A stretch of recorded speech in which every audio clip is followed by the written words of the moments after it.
Good evening. My name is David Ellenson. I am the director of the Schusterman Center for Israel Studies here at Brandeis, and it really is a great, great pleasure to welcome you here. The event this evening is really part of a much larger series that the university has been hosting. As all of you know, this year marks the 100th anniversary of the appointment and confirmation of Louis Brandeis to the United States Supreme Court, and Brandeis quite rightfully, named in honor of this great man and the ideals that he represents, which we hope to embody, has decided to employ this year as an opportunity to celebrate Justice Brandeis and his legacy. I am particularly happy to welcome here my colleague, Daniel Terrace, who has been chairing this for the Brandeis University Centennial Celebration, and I'm really very, very grateful, Daniel, that this event was able to be part of this larger structure of celebration. Clearly, we've already had a couple of events. Many of you were here when Justice Ginsburg spoke about the legacy of Justice Brandeis, and that was certainly a remarkable event, and it provided us with an opportunity to reflect on who Justice Brandeis was as a Supreme Court justice and the way in which he really served as a progressive voice in so many ways for his time, and certainly the legacy that he put forth as a justice of the U.S. Supreme Court, and in light of all of his many other activities, has been clearly an enduring one. We are happy to welcome any number of distinguished visitors here tonight, but I would be remiss if I did not note that Louisa Popkin, the great-granddaughter of Justice Brandeis, is here. And Louisa, stand up for 1 second. So you can check on what everyone has said tonight to see whether, in fact, the tales they tell about your great-grandfather measure up to family lore. When this celebration began to take place, we at the Schusterman Center, and I had an early talk with President Lynch and with Daniel, Dr. Terrace about this, felt that an important part of coming to appreciate the totality of Justice Brandeis's legacy was the role that he played, really not only in the creation of the Jewish state, but I'm going to say even more particularly in the creation of an American version of Zionism. The role that Justice Brandeis played in legitimating Zionism in the United States, particularly when one considers the German Jewish American class out of which he emerged, can really not be exaggerated. Justice Brandeis, of course, was in so many ways, albeit that he came initially, of course, from Louisville, Kentucky, was in many senses a Boston Brahmin. And he existed at a time, or he lived at a time, when in fact the German-American Jewish community was by and large quite hostile to Zionism.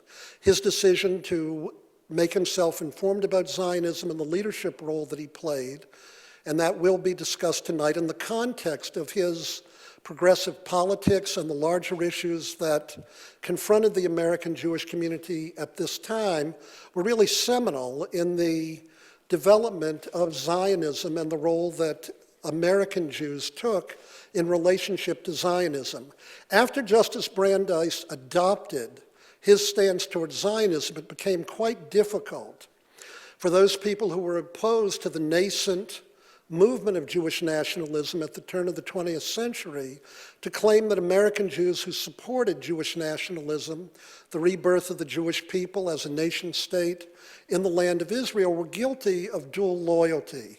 Tonight, what we hope to be able to do is to talk about this crucial part of Justice Brandeis's legacy, and we'd like to place it again within the context of these early 20th century events, and hopefully also be able to discuss what the enduring elements of that legacy are, both in America, the diaspora, and in the state of Israel itself. And to do this, we really have an extremely, extremely distinguished panel. Immediately to my left is the interim president of Brandeis University, Lisa Lynch. As a newcomer myself to Brandeis this year, it is hard for me, indeed, I cannot exaggerate the wonderful role that President Lynch has played in leading the university through what has been, in many senses, a challenging period. She stepped up at a time when the university needed superb leadership, and I would say that part of what Lisa Lynch does so very, very well is that to the degree that leaders are required to be symbolic exemplars, people who embody the best virtues, talents, and beliefs of a given university and to what we would aspire to, there could be no one better than Lisa Lynch. Lisa is a graduate of Wellesley College. Some of you may have heard of that university. I think it's primarily defined as being close to Brandeis University. She did her master's and doctoral degrees at the London School of Economics. She worked in the Clinton administration in the Office of the Department of Labor. She has taught at the Fletcher School of Law and Diplomacy. She was dean of the Heller School here at Brandeis, was the provost, and for the last year or more has served as interim president. I suspect she is waiting for July 1st, 2016 to come as she moves back into the provostship. Next to her is Fran Malino. Fran is a graduate of Skidmore College, who did her master's and doctoral degrees here at Brandeis University. She is a professor at Wellesley College of History, and in a point of personal privilege, I would also say that one of our daughters, when she attended Wellesley University, wrote her undergraduate senior thesis, her honors thesis, under Dr. Malino's direction. So we have always been appreciative for that. We have a long personal relationship that goes back many years. This should not be part of an official introduction, but her brother was one of my best friends at both Hebrew Union College and Columbia University, and we've known each other for many years. She is an expert in French Jewish history, European Jewish history. She's written a great deal, too, on Irish Jewish history. Her breadth is really quite significant. She wrote an article in the Festschrift that honored our former president, Yehudah Reinhardt, on Mayor Briscoe, who was the Jewish mayor of Dublin. And you're going to see that she will add tonight, I think, a very important perspective that will place Justice Brandeis within the context of the early 20th century. And a course that she teaches at Wellesley compares Irish and Jewish nationalism among Americans during the early part of the 20th century, and we'll be in for a treat with her speaking. In the center of the panel, it's good to see you in the center, is Professor Yehudah Mirsky. Dr. Mirsky is a graduate of Yeshiva College. He also attended and graduated from Yale Law School. He worked for many years in the Human Rights Division of the Department of State for the United States of America. Ultimately, he made Aliyah. He moved to Israel. And during his time there, he also decided to pursue academic studies, and he received his PhD at Harvard University, writing really a dissertation of unparalleled distinction on Rav Kook, one of the great leaders of Zionism in the early 20th century. I am extremely proud to indicate that just yesterday, he was nominated for the Sammy Rohr Book Prize. This is a prize given every 2 years by the National Jewish Book Council. It selects the 5 best nonfiction books written over a 2-year period. To simply be nominated is a mark of incredible achievement, and I think all of us at the Schusterman Center and in the Near Eastern and Judaic Studies Department and at Brandeis University are really extremely proud to have a scholar of Yehudah's rank and breadth on our faculty, serving as our colleague and teaching us. I think a round of applause. Yes. Really a very wonderful award. Next to Yehudah is Jonathan Sarna. I would begin to list the different awards that have been given to Jonathan Sarna. But if we were to do that, we would not have an evening. Suffice it to say, Jonathan is a faculty brat here at Brandeis. He is a graduate of Brandeis College. He did his PhD at Yale University. He has written countless books, countless articles. He appears everywhere. The words indefatigable and brilliant do not even begin to exhaust his indefatigability and his brilliance, and he will have a word or two, I am sure, to say about Justice Brandeis in the context. Suffice it to say, too, that his work on American Jewish history is really the premier work, and Jonathan really is the leading historian in the world of the American Jewish experience. Next to him is the associate director of the Schusterman Center for Israel Studies here at Brandeis University. Ilan Troen, my predecessor, did a wonderful, wonderful job here at Brandeis in really forging this center. But I have to say, Ilan, that if there was really one mark of your brilliance, it was selecting Rachel Fish to be the associate director. Given the staff that we have at the Schusterman Center, I would say that it moves forward and advances the center, I hope, under my leadership. But it does so because I have people like Rachel, Risa, Anina, and others with whom I work. Rachel is a native of Johnson City, Tennessee, as a boy from Newport News, Virginia. I thought I would mention that. She is a graduate of George Washington University, where she played soccer. Just thought I would throw in a few other details. She did her master's in theological studies at the Harvard Divinity School, completed her PhD in Near Eastern and Judaic studies, writing on ideas of binationalism in the 1920s in Palestine.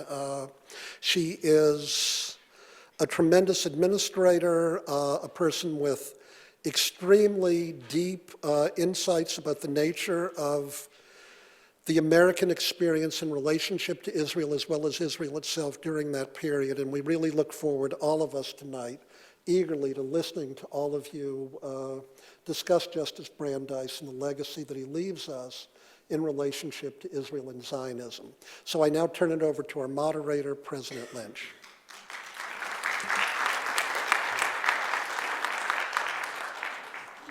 Thank you, David, for that terrific introduction, and may I just say that as part of our Mutual Admiration Society here, that it is so wonderful having you here at Brandeis and in your role as director for the Schusterman Center for Israel Studies. We are all so grateful for your leadership, for your experience, and your just general wonderfulness, to use that. I'm trying to come up with the same words that you had for Jonathan here. Jonathan, let's begin the discussion with you. As David hinted in his introduction, Brandeis wasn't sort of the obvious candidate for the country to sort of think of as the leader for American Zionism. So walk us through a little bit about sort of the enduring mystery of this transformation of Brandeis to the leader of the American Zionist movement. No, it's really a wonderful question, and let me say what a pleasure and privilege it is to be here. First 50 years of Louis Brandeis's life, he's no ties even to the Jewish community, doesn't belong to a synagogue. His brother-in-law with whom he's friendly is Felix Adler, who performed his marriage, had actually renounced Judaism for ethical culture. Brandeis didn't live in a Jewish neighborhood. He didn't contribute much to Jewish causes. If you read his private letters, he describes the Jews of Boston as crude and materialistic. So what kind of a midlife crisis is this that such a person suddenly becomes head of Zionism? 1914, he's really the so-called leader from the periphery who becomes the head of Zionism, de facto one of the great central figures in world Zionism, the head of American Zionism, and becomes deeply engaged in Zionist causes.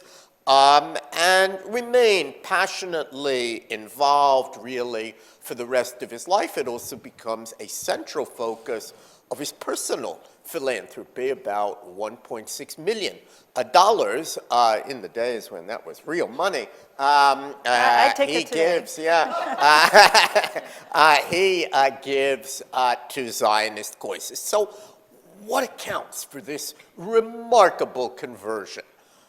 Conversions in general are somewhat inscrutable, so some look to his uncle, Louis Brandeis. Brandeis was an early Zionist. He has an article in the very first issue of the Zionist Maccabean. Brandeis is Orthodox. We know that Louis Brandeis was devoted to that uncle, but the truth is that Brandeis didn't become Orthodox, and the uncle had been dead for some years.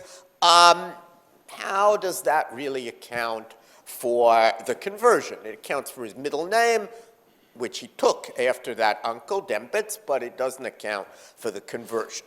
One of the distinguished PhDs here at Brandeis, Alon Gal, who later had a long career in Israel, argued that it was really encounters with anti-Semitism that transformed Brandeis, that brought him back to his people.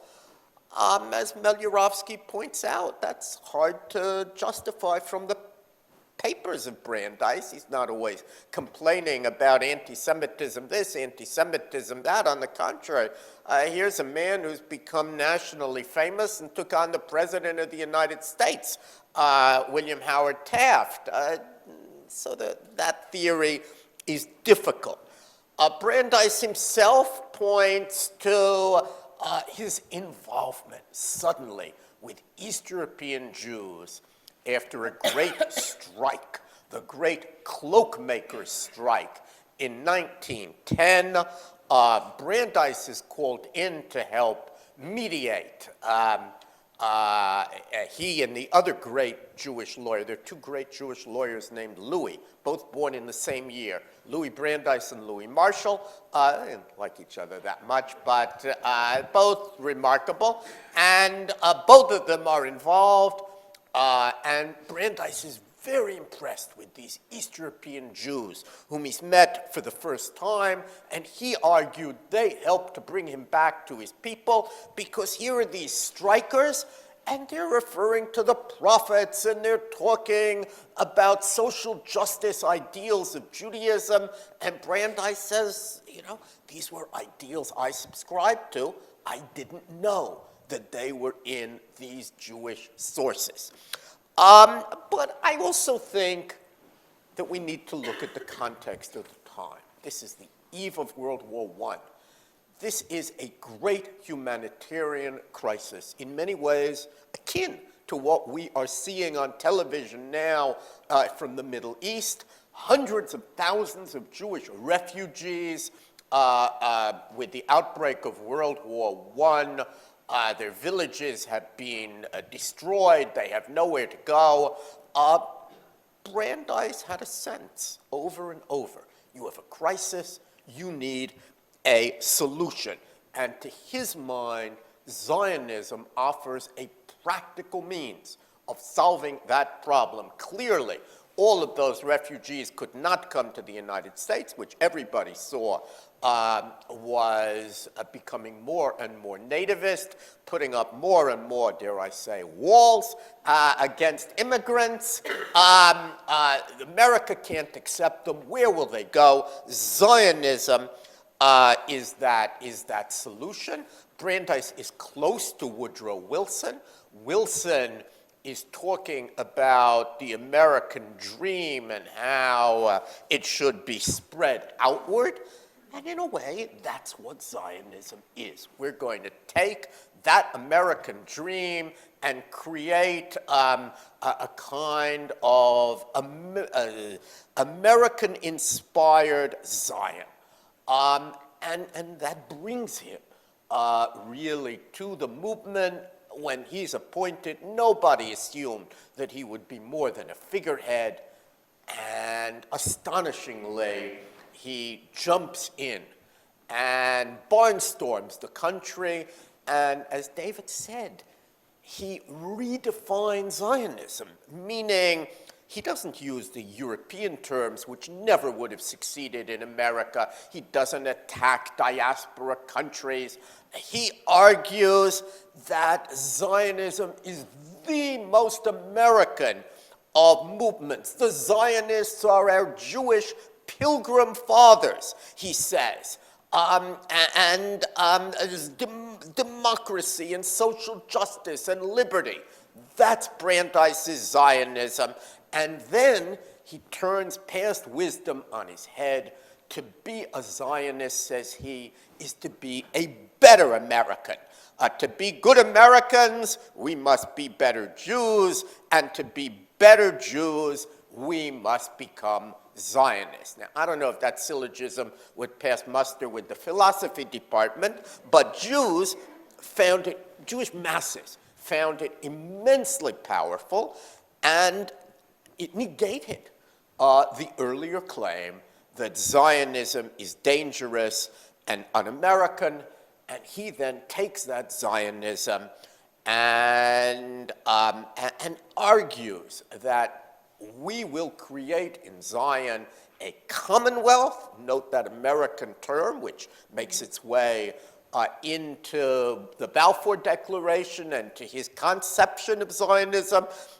There's going to be education for all, life, liberty, happiness, industrial liberty, equal opportunity.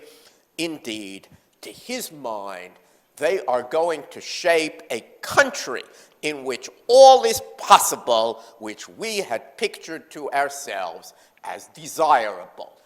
This becomes Louis Brandeis's utopian dream. Well, Yehudah, sort of picking up from there, so how do you think about Louis Brandeis and Zionism in the context of identity politics and the paradigm of return? Yeah, about which more in a second. First off, just again, I'm delighted to be here, and thanks everyone, and thanks to David for that, faintly embarrassing introduction. And it's really a pleasure because also I have to say that like Louis Brandeis was a hero of mine 30 years before I started teaching in the university named for him. So when I was in law school, I studied with Robert Cover, studied American legal history with Robert Cover, and there we drank deep from the well of Louis Brandeis. And so this, and also just one has to mention, one of the things that's always so captivating about Brandeis is the relationship between idealism and practicality, right? A man of high ideals who's always figuring out how to get them done. Now this piece of it, what's so interesting is we've spoken about this, that for me, he's another instance in what others in modern Jewish history see sort of this paradigm of return. There's a figure who's deeply engaged in the life of their times. Perhaps was, Jewish ethnically, but not much more than that, no religious ties. Involved in politics, society, and so on. And then something happens, some set of events or occurrences that sort of throw them back on themselves, lead them to discover in themselves a kind of allegiances, loyalties, connections that they didn't know they had or weren't conscious of before.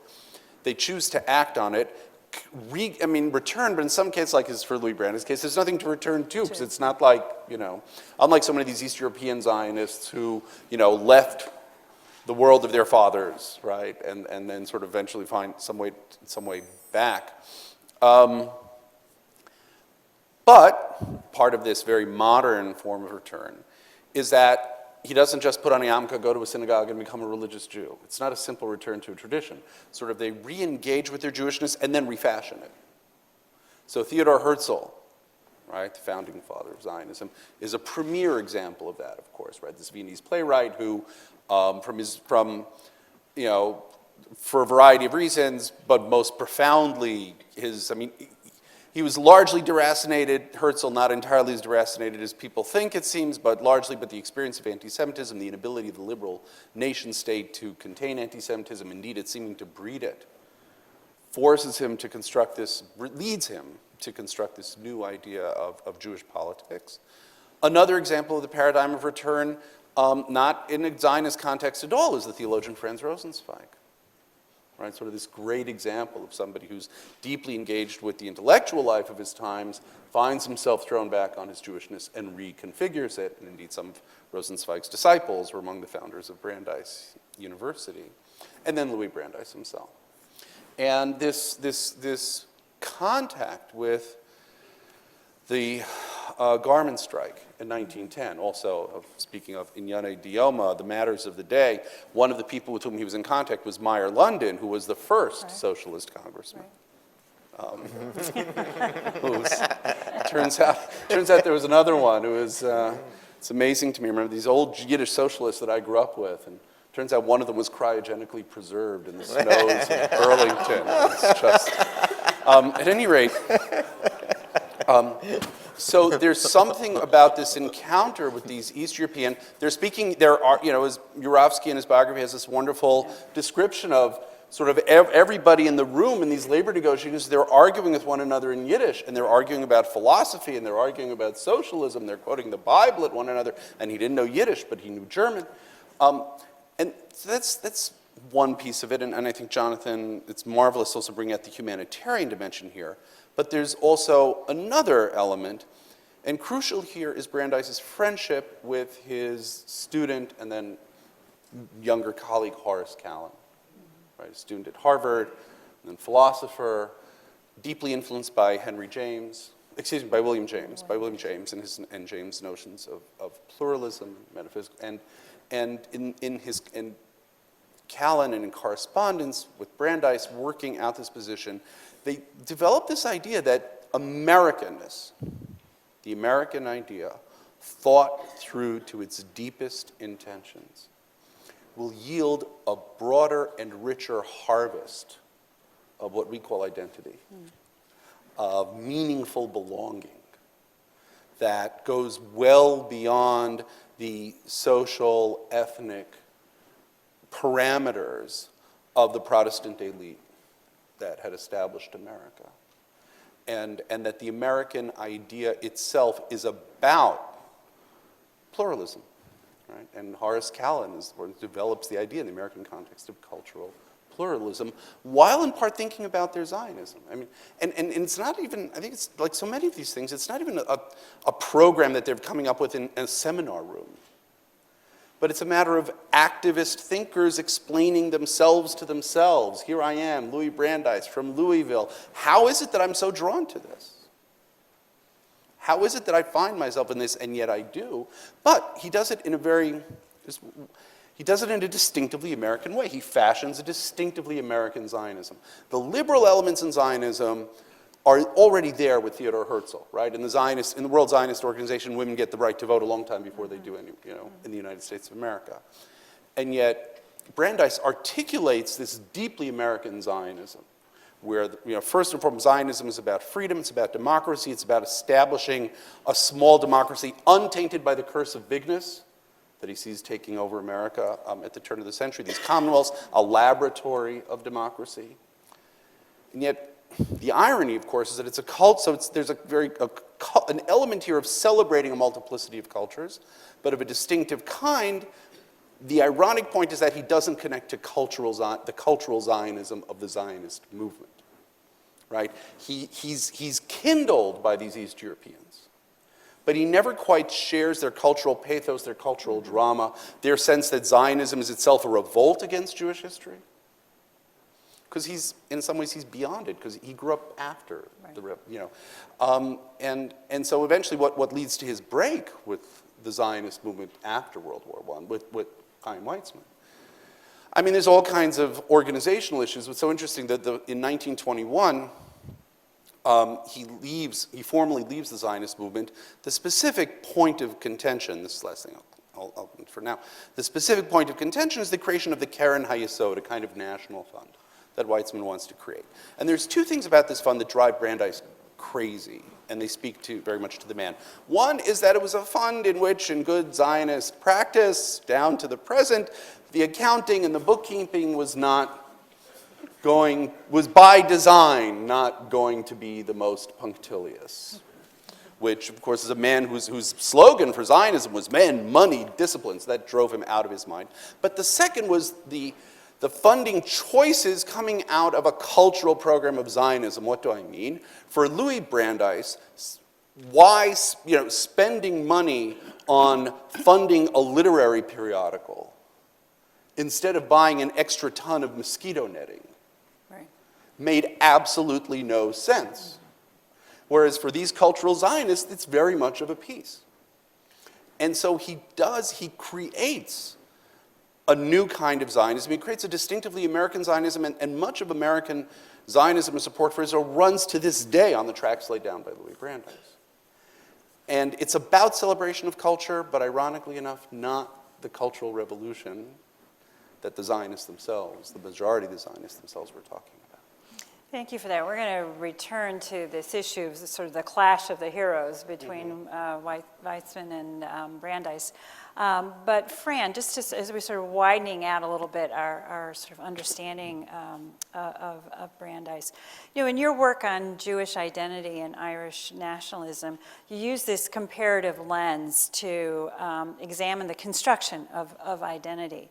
So what parallels do you see between Irish Americans, speaking as someone who that's my identity, and Jewish Americans in the early part of the 20th century?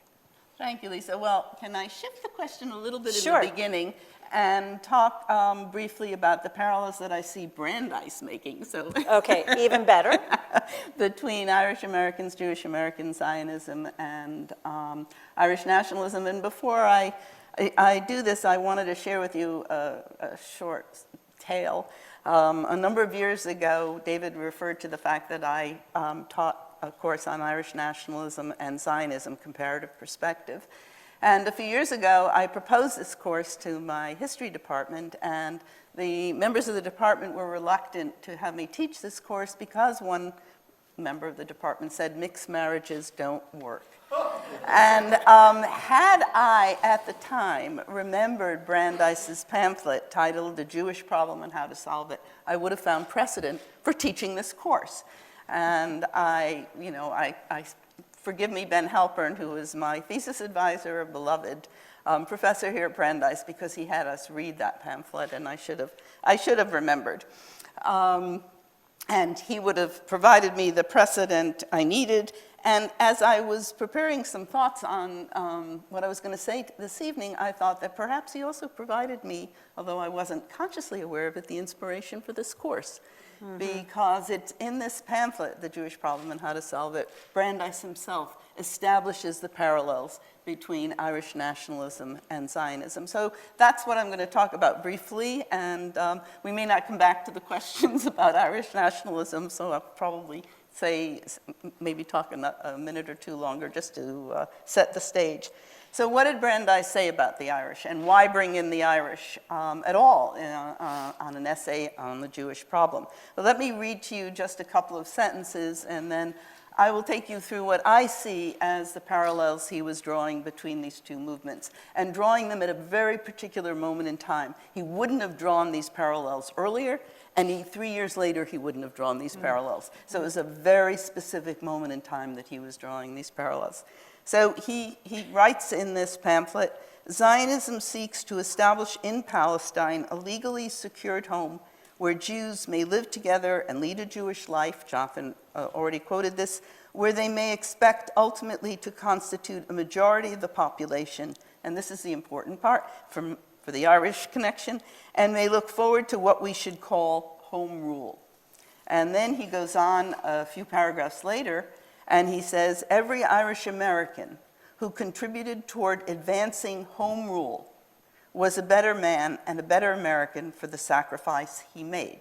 Every American Jew who aids in advancing the Jewish settlement in Palestine, though he feels that neither he nor his descendants will ever live there, will likewise be a better man and a better American for doing so. So Brandeis establishes this parallel. Why bring in the Irish at all? Well, one could argue that the Irish represented a very significant diasporic community in America, a community that supported a homeland. Brandeis mentions that the American Jews won't necessarily go to the homeland they'll be supporting. Irish immigrants who came to America, in contrast to most other immigrants, only 10% of the 4.5 million immigrants that came to America, say from the middle of the 19th century to the turn of the 20th, actually returned home. And also the Irish were the first immigrant group to make ethnic demands on foreign policy.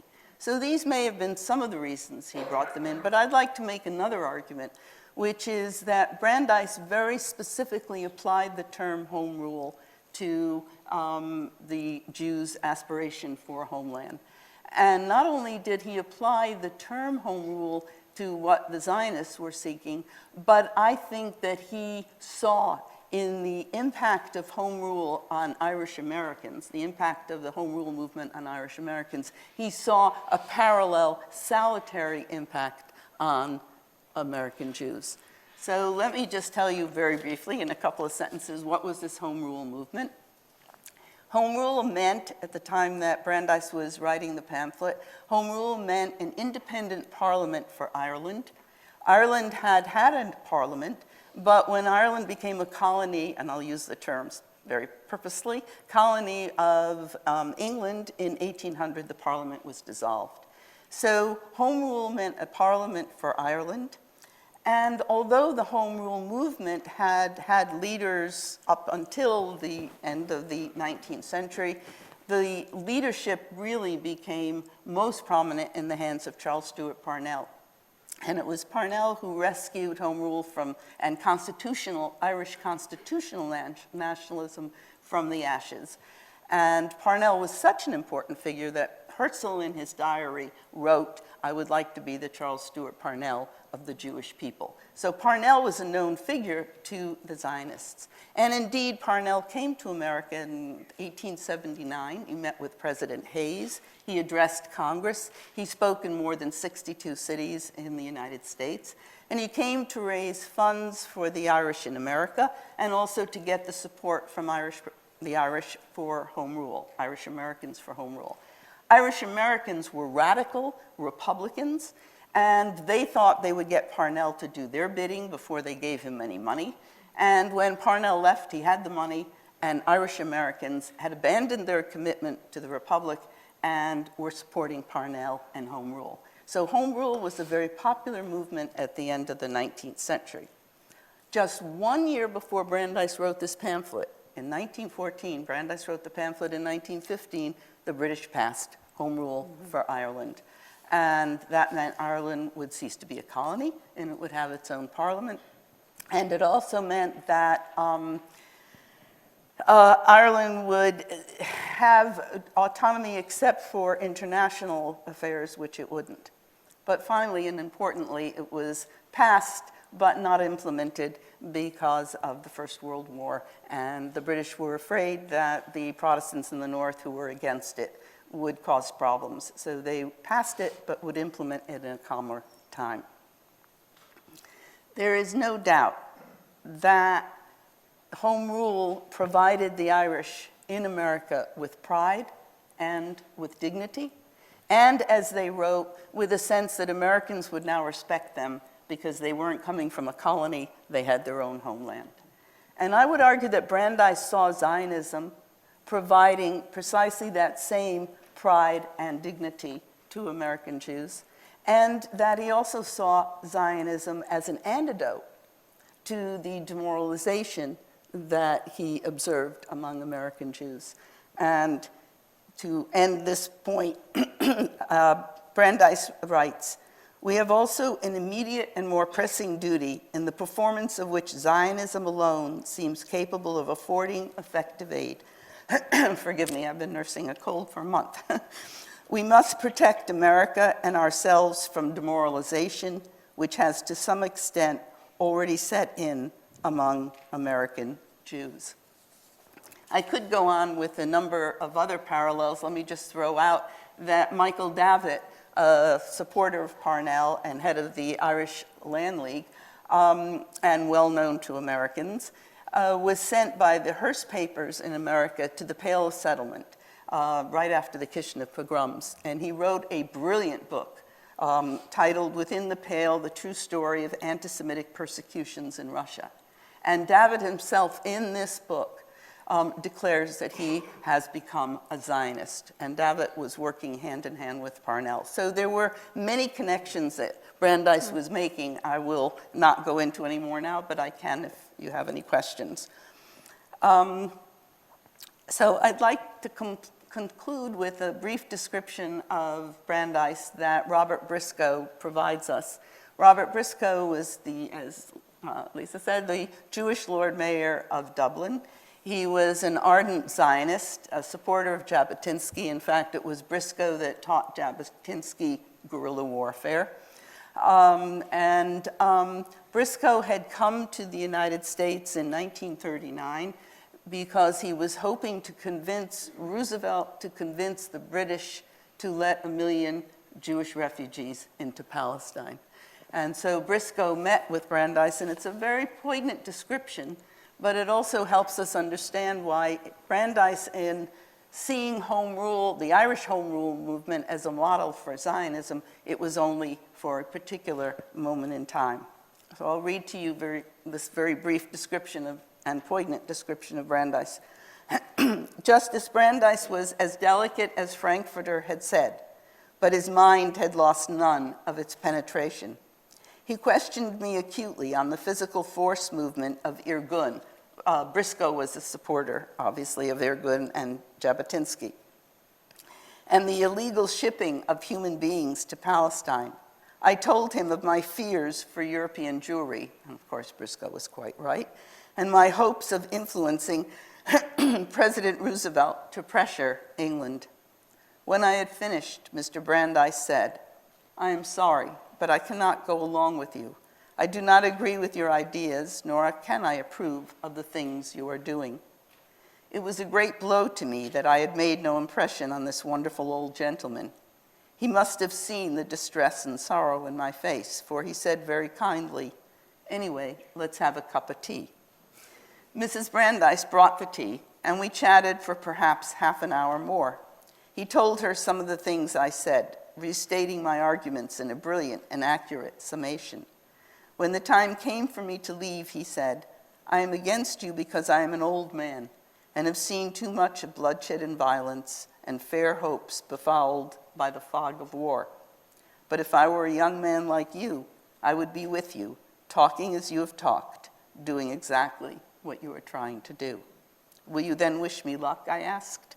And he answered emotionally, "I wish you luck." So I asked myself, was Brandeis just humoring Briscoe in saying that he might have supported him were he younger? Perhaps. It's hard to know for sure. But one thing I think I do know for sure, that had Brandeis written his essay, The Jewish Problem, 3 years later, in 1918, he would have had second thoughts about referring to the Irish, and certainly would not have referred to the Home Rule movement. Because by 1918, the Irish nationalist movement had rejected constitutional means, had rejected the ballot box in place of the bullet and the grenade, and absolute independence for Ireland. Thank you, Fran. So, Rachel, let's extend the conversation further, and you could share with us, your thoughts about Brandeis and his views or non-views of the Arabs then living in Palestine, and put the discussion that we've had thus far perhaps in the context of early Zionist thought. Sure, thank you. Thank you, President Lynch, and thank you for including me in this panel. As we've heard, Brandeis had in some ways quite an idealistic view of Palestine. When he goes to Palestine, he doesn't talk much about seeing the Arabs, right? He doesn't discuss the Arab community in any meaningful way, or think about the relationship between the Zionists who are in this pre-state territory, or discuss really any interactions between these two populations. In 1929, he gives a speech, and it's related to the Palestine Economic Cooperation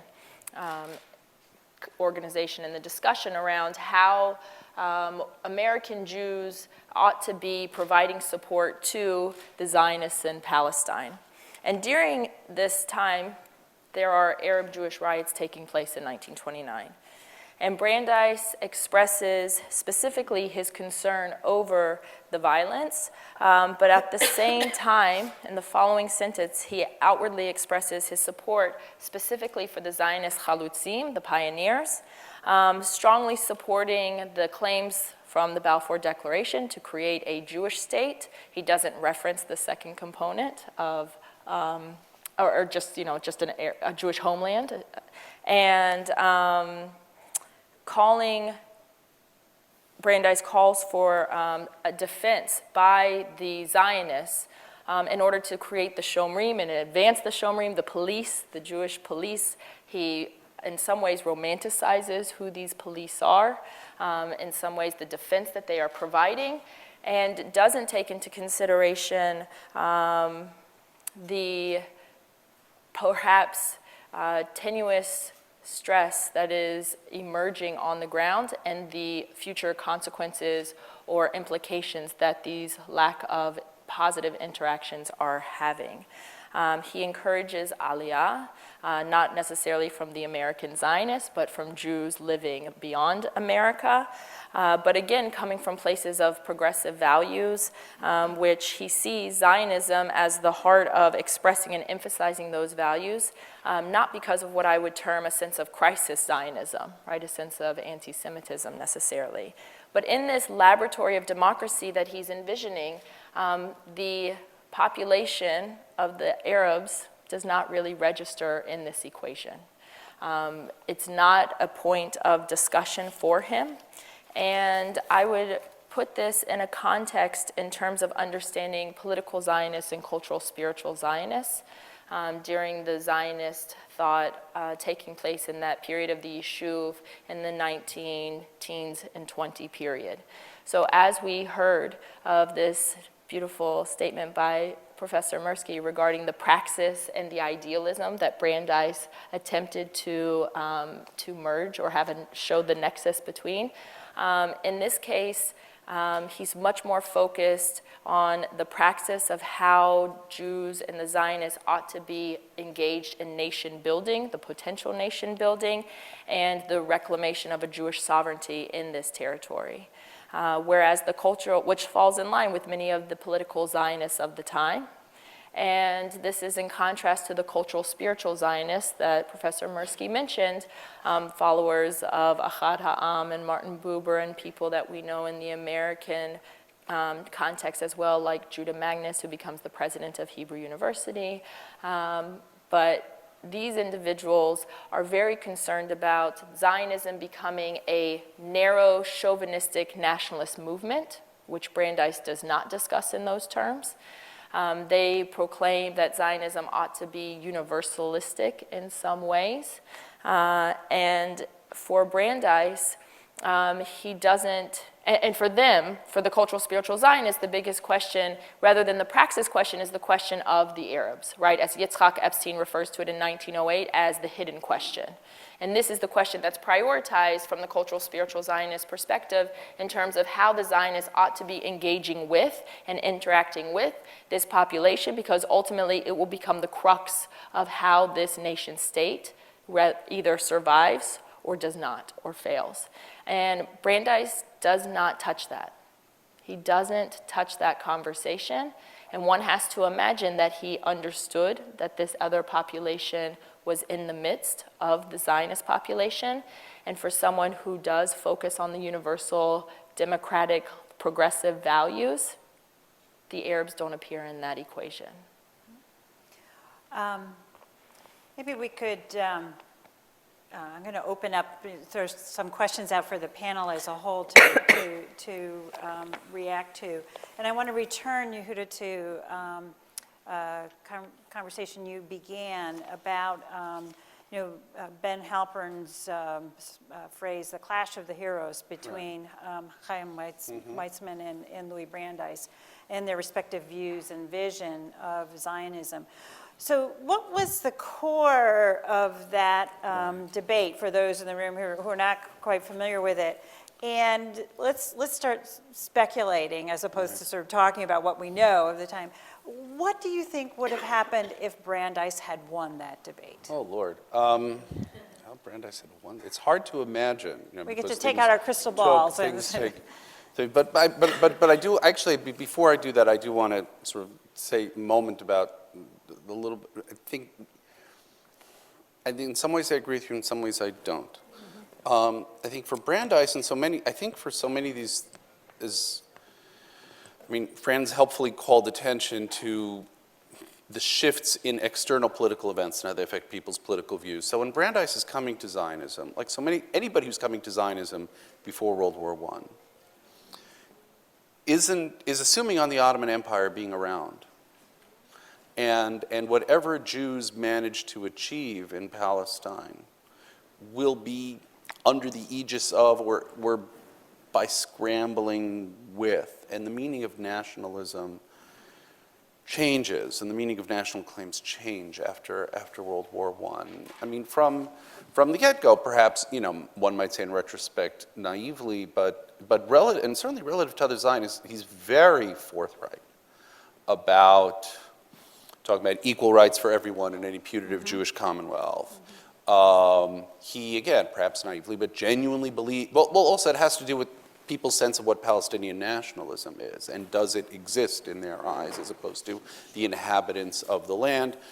Through the 1930s, he has a scholarship fund that he funds for Palestinian Arabs to study in universities, including American universities. A number of his followers are involved in the binational movement, Brit Shalom. So it's a somewhat more complicated picture.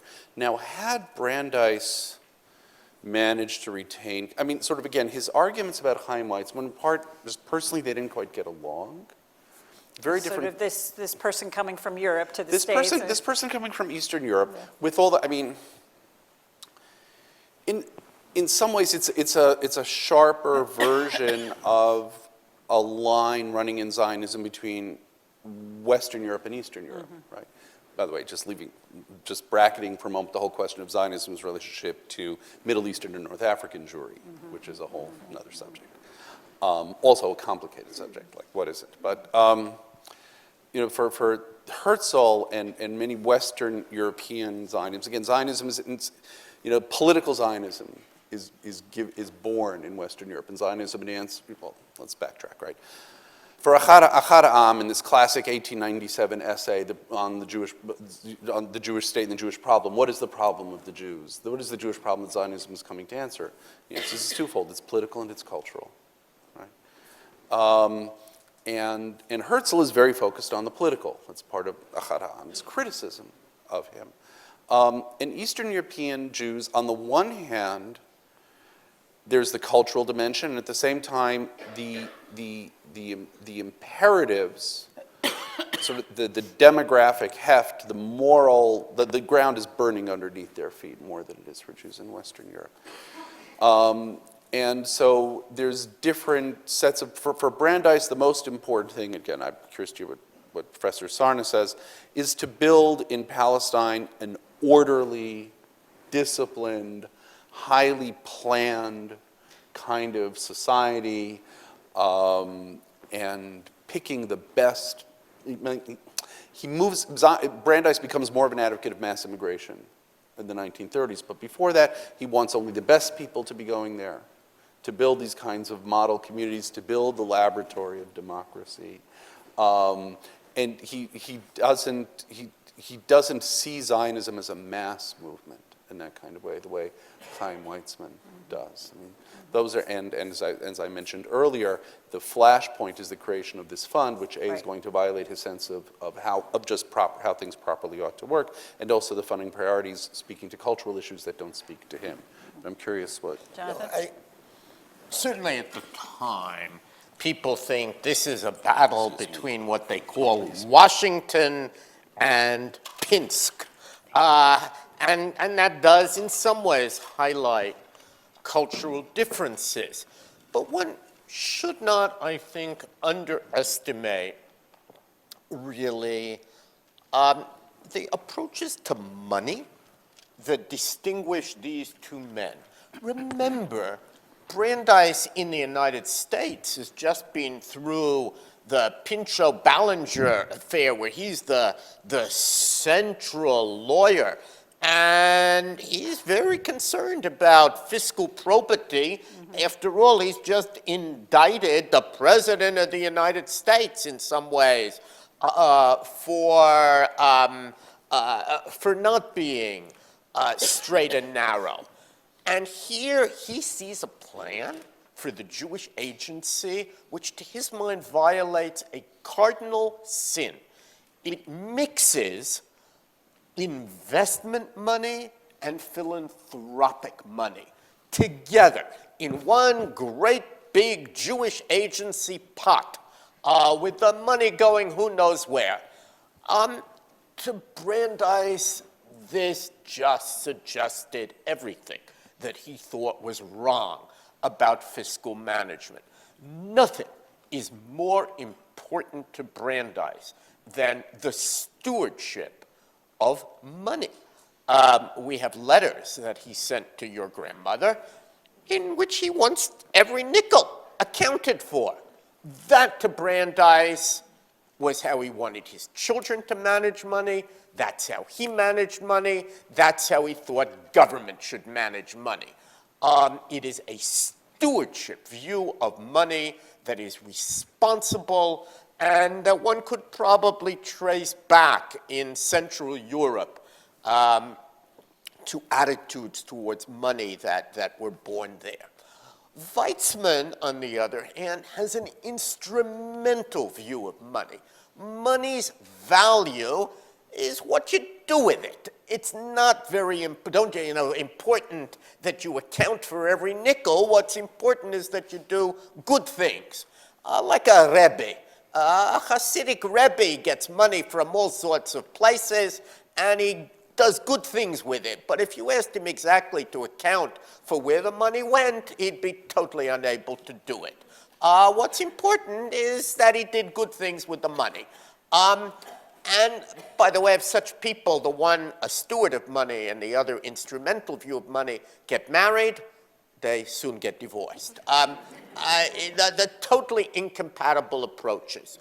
And so it was, and it's very personal. When you read Brandeis's letters, he totally distrusts Weizmann. He has respect for what he's accomplished and so on, but he finds that he can't trust him, and he can't trust the way he approaches money. And he won't give him any money. And indeed, the organizations that Brandeis sets up, even to some extent to this day, are very much organized in the way he wants them to be organized. So there's still a Palestine Endowment Fund, PEF, and every nickel is accounted for. They give to a whole bunch of organizations, each one, it's careful how it's done. The management is very Spartan, small number of people accounting for each dollar. Even when you send them a check, you have to be very careful to tell them which of the many charities under PEF you want the money to go to, and that's how it's done. That's the Brandeis way. Zionism would have been very different had it been Zionist, but my suspicion is the East Europeans, who had a very different approach to money and organization, would have not been attracted to that view. This was a great cultural clash, and the tragedy was that it was so personal, and it had become, in some way, something that had to be decided by a majority, so there had to be a winner and a loser, instead of finding some way to embrace both of these figures? Fran, do you want to say? Well, I guess I should bring in Ireland. So what I was thinking of as I was listening to you, to all three of you, is that clash, that cultural clash, is not unique to Zionism. And it's very much part of Irish nationalism as well. And Parnell, for example, whom I wished I could have found a meeting between Parnell and Brandeis, because I'm sure they did, but I couldn't. And Jonathan helped me by looking at Brandeis's papers. But in any event, Parnell, whom I know that Brandeis respected, or he wouldn't have used home rule, the term home rule, or the home rule movement. Parnell had no interest in Irish cultural nationalism. In fact, he had no clue as to who won the Battle of the Boyne, which was celebrated and commemorated every year by the Protestants and the Catholics supporting different sides in Ireland. And he couldn't stand the maudlin nature of Irish singing. And Parnell he was a political nationalist, and he was supporting home rule for the independence of Ireland. And yes, the Parliament of Ireland would address Irish issues, but they were agrarian issues. They weren't British industrial issues. And the Young Irelanders, who were cultural nationalists, supported the Irish language. They supported going back to old folk tales, and they were seeking to even write exquisite poetry, enriching the understanding of what was uniquely Irish. So that division that we see in the clash of leadership and in the clash of sort of directions for Zionism is replicated earlier on in Ireland. And Herzl was right that he wanted to be the Parnell of the Jewish movement. He was. He absolutely was. They died at the same age. They left a shattered party. They were outsiders to the party they led, and they both used the term rabble that they were leading. So the divisions, Parnell and Herzl, there were differences between them, but the divisions, I think, are in some respects to nationalist movements universal. Well, I want to go back to something, Rachel, that you raised in your comments. We were sort of talking about Brandeis and his, this is the people's attorney, one of the leaders of the progressive movement in the United States, and sort of open up for anyone who wants to jump in, sort of talking about how you square Brandeis's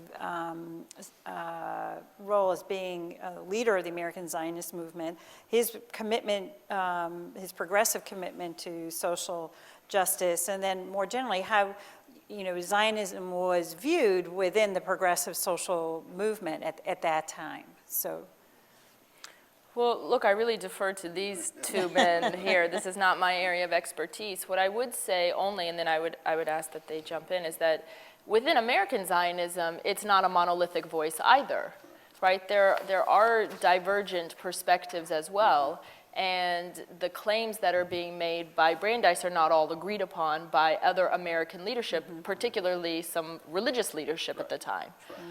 So that's a real tension, I think, that the American Jewish community relates to and feels with regard to what is the roles and responsibilities of the American Jews in terms of their behaviors towards or engagement with Zionism.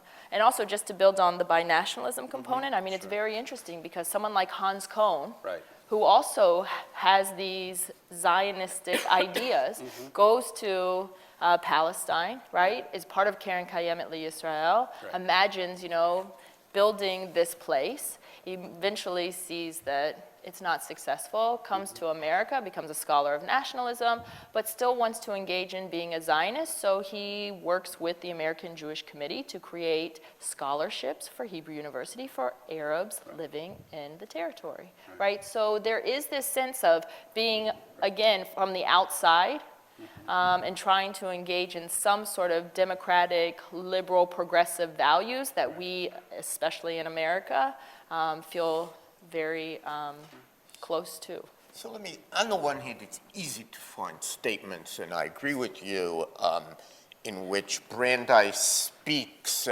and the Zionist movement, we declare for political and civil equality irrespective of race, sex, or faith of all the inhabitants of the land.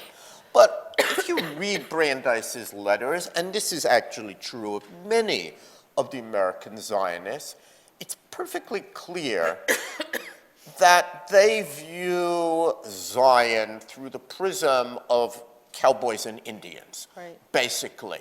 The Zionists are the cowboys, and the Palestinians are the Indians. And you can trace that, and you know, the Indians make various skirmishes and act up once in a while, and the cowboys have to remind them of who's boss. Nevertheless, we respect the Indians, and there is a certain mystique. And of course, that leads in American Zionism all the way to one of the great cowboys and Indians films ever made with Paul Newman. It's called Exodus. Exodus is, of course, a cowboys and Indians movie in all of its dimensions.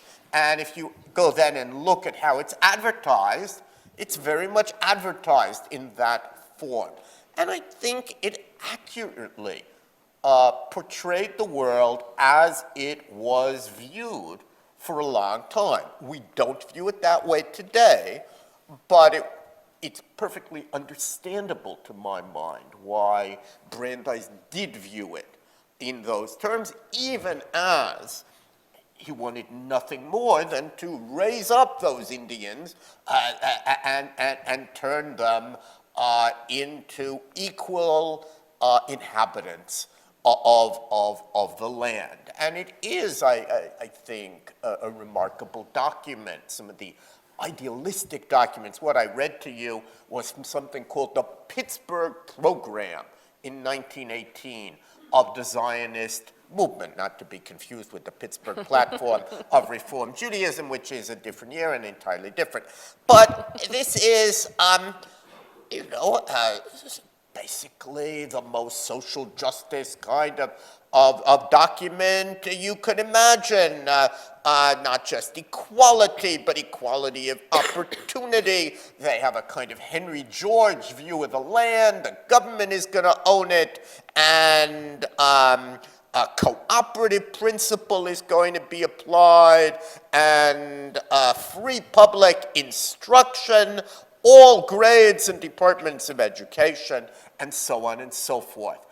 This is the utopian ideal of Zionism that I think not only attracted Brandeis, but made Zionism so attractive to American liberals broadly, to the New Republic, to Hapgood, to many of Brandeis's friends who share his excitement about building this social commonwealth in Zion where all of their ideas about how of social justice and of progressivism and of what Protestants called the social gospel would be enacted and lived out, including various ideas that hadn't made it in America, but that he hoped would make it in this new utopia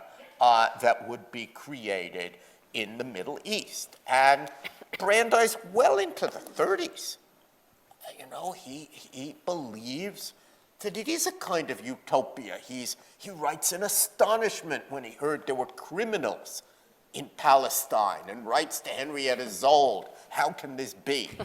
And in the 1930s, with America mired in the Depression, he asserts that Palestine is really the only place in the world where everyone is truly happy.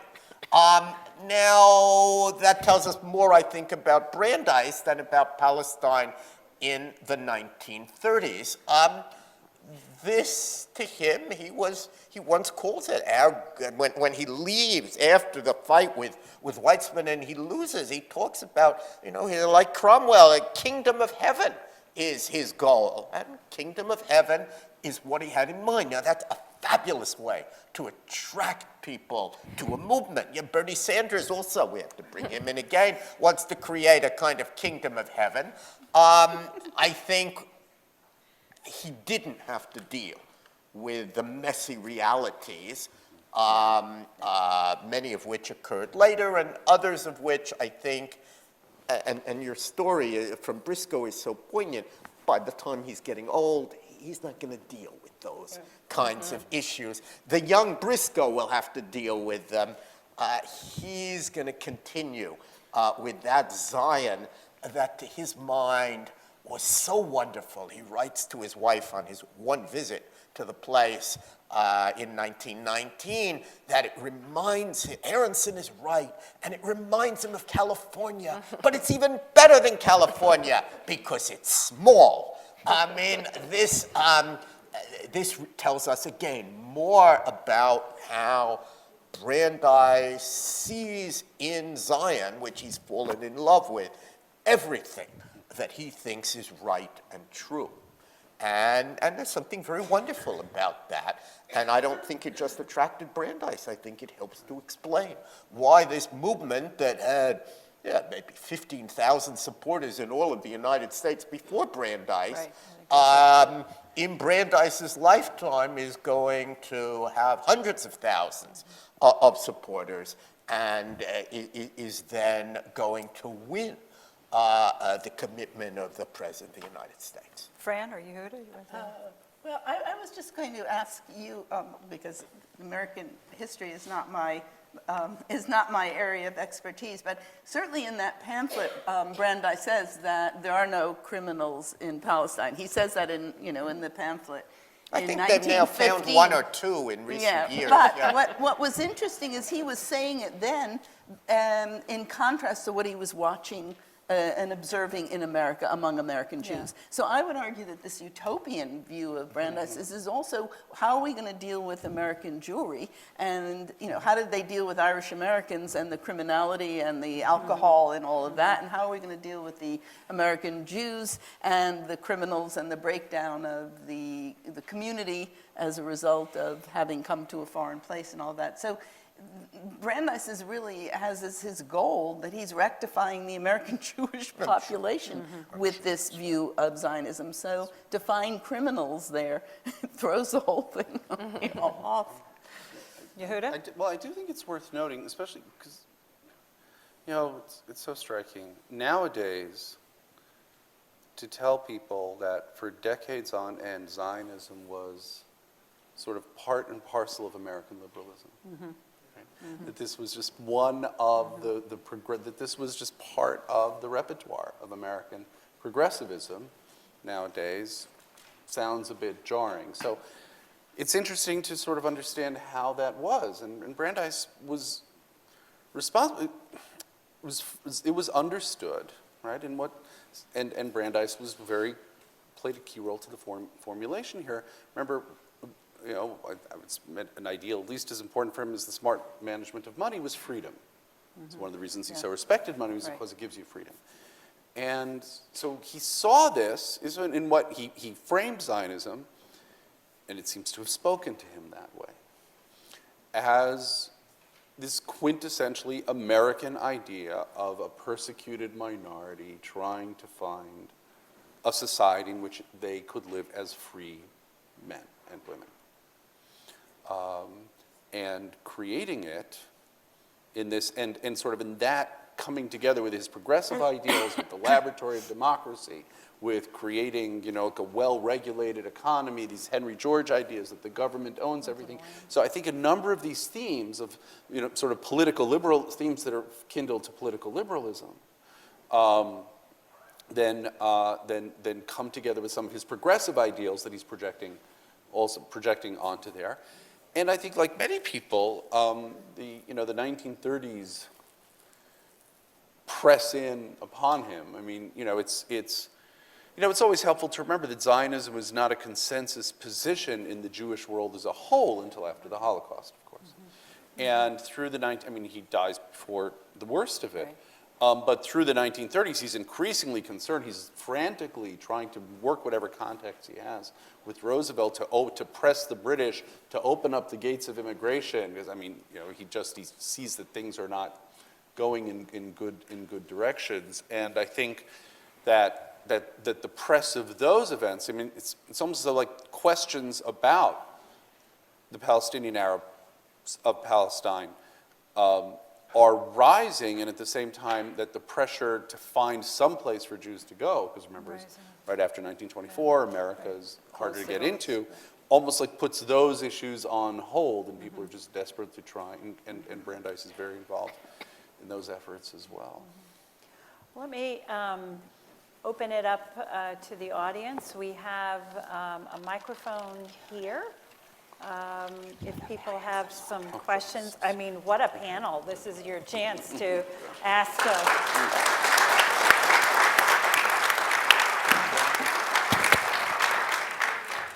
Joyce, do you want to, it's probably easier for everybody to hear, and we're also recording, so I know.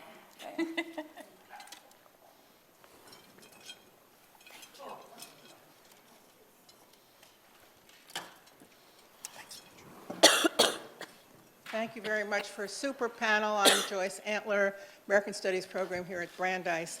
And I have a question about gender, and I wonder if it's relevant in any way to Brandeis's involvement in Zionism. First, that very important 1909-1910 garment workers strike, 80% of the strikers were, of course, women. I don't know if the people in the room who he spoke with included any women, but I did ask several Brandeis biographers, Mel Urosky, Philippa Strum, if it's possible that Brandeis might have been affected by the tremendous courage of these women who really were the strike leaders. So I wonder what you think about that.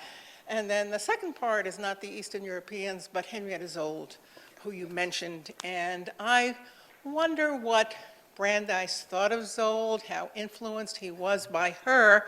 I know that in a couple of her letters, there's a kind of sort of dismissive attitude, maybe not at Brandeis, but at kind of the male establishment that is not doing enough for Zionism, and she kind of says, oh, if Brandeis is the cat's meow, that's not the word she uses, but if he is so important, you know, why am I the one that's raising all this money?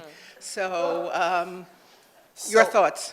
I mean, a couple of things. First of all, it's just worth remembering that the two most famous Zionists are, in fact, Brandeis and Zold. It would be very easy, and I did it actually in the Reinhardt's Festschrift, to look at both of them in many comparisons, both born in America, unlike the massive Zionists, and both were folks that American Jews sought to emulate, a sense that you could be American and Jewish, you could be Zionist and thoroughly modern. Both are Spartan in many ways, the descriptions of Brandeis and Zold, so they're very similar. Also, though, she's steeped in traditional Right, Jewish she culture. knows, right, absolutely. That's a huge difference. Right. There are other differences. incredibly erudite. She is kept, I mean, Brandeis contributes to the fund that allows Henrietta Zold to be independent, and he does so precisely because he believes so much in that goal of independence. Of course, Brandeis became independent through his remarkable powers as a lawyer, and he became independent young. And he makes that available to Zold. There is little doubt that he has great respect for what she has accomplished. After all, she has huge numbers of followers. She, like him, believed there were problems, and then you solve those problems. And you solve those problems through vast knowledge and information. Henrietta Zold reputedly could lecture doctors about medicine. She had learned so much on that subject before she gets involved in Hadassah nursing, and that was just Brandeis's approach as well. And in the letters, I think there is respect. Obviously, Brandeis is a Supreme Court justice. No Jew has ever attained that height before Brandeis, and this is the centennial, 1916. She's obviously in awe of that. But I think that he respects her, she respects him.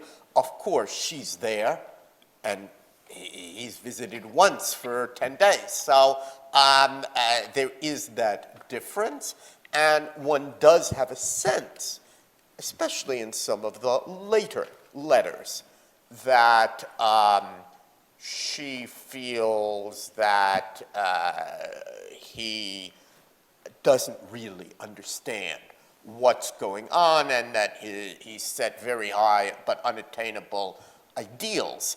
At the same time, where people like her friend, I mean, the warmth of those letters at a young age between Henrietta Zoll and Joseph Hertz, the chief rabbi of England, but before then a rabbinical student at the Jewish Theological Seminary. Hertz turns on her late in life and mistreats her. She comes on Aliyat, he comes to inspect Aliyat HaNoar, and he tells her she's doing terrible things with these young people. And she's extremely offended. And he does it in a paternalistic, arrogant way, characteristic somewhat of the late Hertz. Nothing of that kind happens with Brandeis. And they do have a kind of public mutual admiration society. And if I'm not mistaken, he leaves a lot of money to Hadassah in his will, which again demonstrates how much he respected the organization. In terms of the cloakmaker strike, I think others may know more in terms of whom he really interacts with in 1910. But anybody who follows the Oregon decision and everything connected with Muller v. Oregon knows how much Brandeis does care about working women and their plight. How that exactly affects what Brandeis does, and what Brandeis is remembered for in that strike, is finding a middle ground between the union shop, which the unions wanted, meaning everybody should be the union, and the opposite, which of course is what the employers wanted, and he invents this kind of preferential union shop, giving the unions preference but allowing non-union, and that's his compromise. And then Louis Marshall likewise comes in and finishes the job. Louis Marshall really gives the name to the protocol of peace. And Marshall reputedly said, because they couldn't agree what to call it between labor and workers, the labor wouldn't agree that they were making an agreement with the workers. And the union insisted on that word. Marshall had the brilliant idea, call it protocol of peace. No one will know what it means. Everyone will be satisfied. It was a brilliant move. And the two Louis together managed to shape this agreement. So if I could just say another word about Hadassah.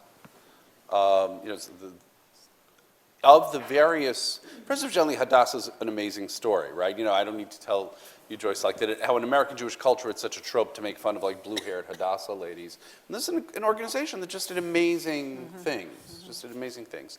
And it was very Brandeisian in terms of Brandeis' version of Zionism. Also, within the Zionist movement, this was one organization that was very tight with him, was loyal to him. It was in that strict accounting, very focused on a specific set of problems. And Hadassah Hospital was avowedly non-sectarian. Right. And he said they made a point in Hadassah Hospital of having signs saying that this hospital is for Jews and Christians and Muslims and everyone. And this also speaks to something you mentioned. What exactly, are there any elements of Israel today where Brandeis leaves on? So I've sometimes thought, at least in its early years, in creating this model of the sectarian, the Zionist-oriented, non-sectarian hospital, that's one. To shift a little bit in jurisprudence, right? Shimon Agranat, this is American-born jurist, migrates becomes a justice in the Israeli Supreme Court. He's a young man. I think he maybe overlaps with Brandeis chronologically, but he never meets him.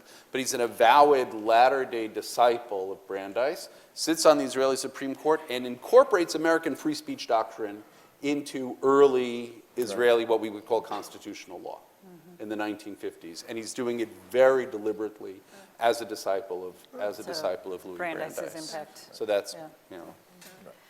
I'm looking at the time. Fran, do you want to get a, so Rachel, I'm going to give you the hardest thing to do. How would you summarize this discussion?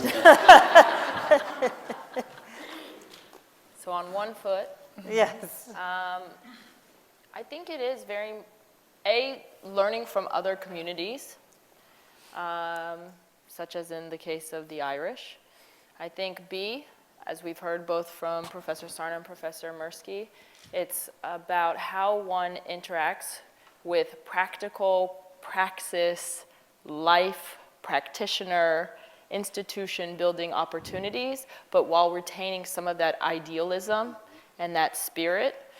And I think the third that I would hope that our students take, especially from this and the millennial generation as well, is a reminder that to be Zionist is not in contradiction to one's Americanism, right? To be for one's own population and for one's own community only increases one's ability to engage in the American tapestry, and that individuals and young people should not shy away from thinking about what it means to do for the other in the universal sense, but also to do for one's own population and community as well. I can't think of a better way of finishing the evening. Thank you, everyone. Thank you. Thank you.